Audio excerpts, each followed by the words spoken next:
ಪೌರಾಡಳಿತ ಸಚಿವ ರಹೀಂ ಖಾನ್ ಅವರೇ, ನೀವು ನೋಡಲೇಬೇಕಾದ ಸ್ಟೋರಿ ಇದು. ಗದಗ್ ಬೆಟಗೇರಿ ನಗರಸಭೆ ಪೌರ ಕಾರ್ಮಿಕರಿಗೆ ಒದಗಿಸುತ್ತಿದ್ದಾರೆ ಅನ್ಹೈಜಿನಿಕ್ ಫುಡ್. ಬೆಳ್ಳಂಬೆಳಿಗ್ಗೆ ನಗರದ ಶುಚಿತ್ವ ಕಾಪಾಡೋರಿಗೆ ಇದೆಂಥ ಆಹಾರ ವಿತರಣೆ? ಮನೆಯ ಮಹಡಿ ಮೇಲೆ ಓಪನ್ ಏರಿಯಾನೇ ಕಿಚನ್ ಮಾಡಿಕೊಂಡಿರೋ ಗುತ್ತಿಗೆದಾರ. ಓಪನ್ ಕಿಚನ್ನಲ್ಲೇ ಪ್ರತಿನಿತ್ಯ ಪೌರ ಕಾರ್ಮಿಕರ ಬೆಳಗಿನ ಉಪಹಾರ ತಯಾರಿ. ಪ್ಲಾಸ್ಟಿಕ್ ಚೀಲಗಳಲ್ಲಿ ಉಪಹಾರ ಪ್ಯಾಕಿಂಗ್. ಈ ಪ್ಲಾಸ್ಟಿಕ್ ಚೀಲದಲ್ಲಿ ಆಹಾರ ತಿಂದರೆ ಕ್ಯಾನ್ಸರ್ಗೆ ಆಹ್ವಾನ ನೀಡುತ್ತೆ. ಒಂದು ಕಡೆ ನಗರಸಭೆ ಅಧಿಕಾರಿಗಳು ಪ್ಲಾಸ್ಟಿಕ್ ಬಳಕೆ ನಿಷೇಧ ಅಂತಾರೆ, ಆದರೆ ಪ್ರತಿನಿತ್ಯ ಅದೇ ಪ್ಲಾಸ್ಟಿಕ್ ಚೀಲಗಳಲ್ಲಿ ಬೆಳಗಿನ ಉಪಹಾರ ನೀಡ್ತಿದ್ರು ಕಣ್ಮುಚ್ಚಿ ಕುಳಿತ ನಗರಸಭೆ ಅಧಿಕಾರಿಗಳು. ಪ್ರತಿನಿತ್ಯ ಈ ಆಹಾರ ಸೇವಿಸೋ ಪೌರ ಕಾರ್ಮಿಕರ ಆರೋಗ್ಯಕ್ಕೆ ಹೆಚ್ಚು ಕಡಿಮೆ ಆದರೆ ಯಾರು ಹೊಣೆ? ಸ್ವತಃ ಟೆಂಡರ್ದಾರ ಪ್ಲಾಸ್ಟಿಕ್ ಚೀಲ ತೋರಿಸಿ ಆಹಾರ ಬಿಸಿ ಇದೆ ಚೆಕ್ ಮಾಡಿ ಅಂತಾನೆ, ಅದರಲ್ಲಿ ಆಹಾರ ಪೂರೈಸುವುದಾಗಿ ಒಪ್ಕೋತಾನೆ. ಜೊತೆಗೆ ಗಮ್ ಬೂಟ್ಗಳು ಉಪಹಾರ ಗುತ್ತಿಗೆದಾರರ ಮನೆಯಲ್ಲಿ ಕಂಡು ಬಂದಿದ್ದು ಅವು ಹೇಗೆ ಬಂದವು ಅನ್ನುವುದು ಪ್ರಶ್ನೆಯಾಗಿದೆ. ಇಷ್ಟೆಲ್ಲ ನಡೀತಿದ್ರು ಗದಗ್ ಬೆಟಗೇರಿ ನಗರಸಭೆ ಅಧಿಕಾರಿಗಳು ಮಾತ್ರ ಕಣ್ಮುಚ್ಚಿ ಕುಳಿತಿದ್ದಾರೆ.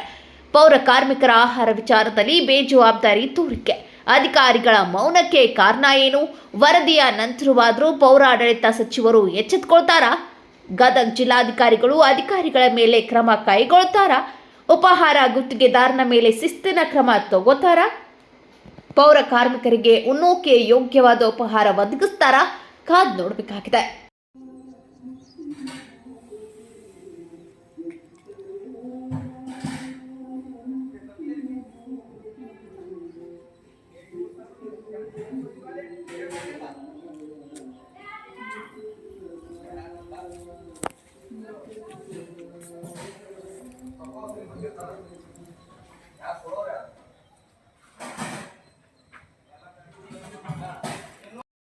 ಓಪನ್ ಮಾಡಿ,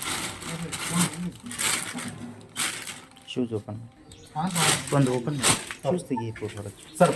ಅರ್ಜೆಂಟ್ ಲೇಟ್ ಆಗುತ್ತೆ ಮತ್ತೆ. ಎಷ್ಟು ಗ್ರಾಮ್?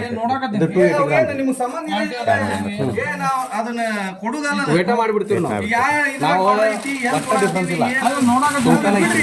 ನೀವು ಡಿಫರೆನ್ಸ್ ಅದನ್ನೆಲ್ಲ ಬಿಡ್ರಿ, ಅದೇ ಯೂಸ್ ಮಾಡತ್ತೀರಿ ಐತಿಲ್ರಿ ಸರ್. ಅದು ನಾವು ಪರ್ಸನಲ್ ತೊಗೊಂಬಂದು ಇಟ್ಕೊಂಡಿವಿ ನಮ್ಮ ವರ್ಕಿಗೆ. ಸರಿ ನಮ್ಮ ಹೊಲದಾಗ ಯೂಸ್ ಮಾಡಕ್ಕೆ ಇರ್ಲಿ ಇರ್ಲಿ ನೀವು ಕಾನ್ಸೆಪ್ಟ್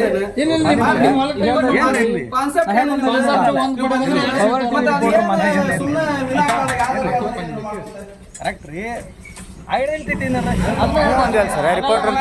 ಕೆಳಗೆ ಹೋದ್ಕಡೆ ಏನು ರಿಪೋರ್ಟರ್ ಅದು ನಮ್ಗೆ ಏನು ಅನ್ನೋದು ಅಂತ ಐಡೆಂಟಿಟಿ ಬೇಕಲ್ಲ.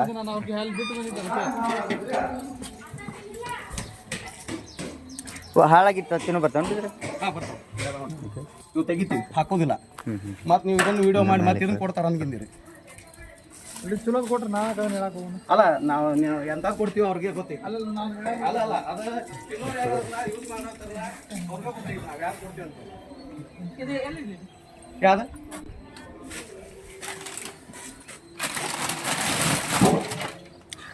ಒಂದು ಕ್ವಾಂಟಿಟಿ ಹೇಳ್ರಿ ಸರ್.